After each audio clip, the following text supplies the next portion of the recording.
کسی گاؤں میں ایک بہت غریب بوڑھی عورت رہتی تھی۔ روزانہ کھیتوں میں کام کرتی، جس سے روزانہ بہت تھوڑے پیسے مل جاتے۔ ایک دن اس کے پاس بہت سارے پیسے اکٹھے ہو گئے۔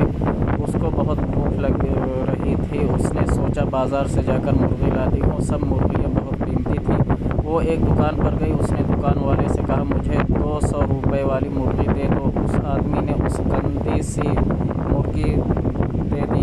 وہ مرغی لے کر گھر آئی اور اس کو صاف ستھرا کیا۔ صبح ہوئی تو اس نے مرغی کے گھر میں دیکھا تو مرغی نے سونے کا انڈا دیا تھا۔ وہ بہت خوش ہوئی۔ اس طرح روز مرغی انڈا دیتی۔ ایک دن اس عورت نے سوچا، میں اسے مار کر اس کے اندر سے سارے انڈے نکال لوں۔ پھر اس نے سوچا کہ میں اسے مرغیاں ذبح والے کے پاس جاؤں گی۔ پھر اس نے کہا، نہیں، اگر اس کو پتہ چل گیا کہ یہ سونے کا انڈا دیتی ہے تو وہ سارے انڈے نکال کر اپنے پاس رکھ لے گا۔ اس نے سوچا میں خود ہی اس کو ذبح کر لوں گی۔ صبح ہوئی تو مرغی نے انڈا نہ دیا۔ اس نے اس کو ذبح کر دیا، لیکن اس میں سے کچھ نہ نکلا۔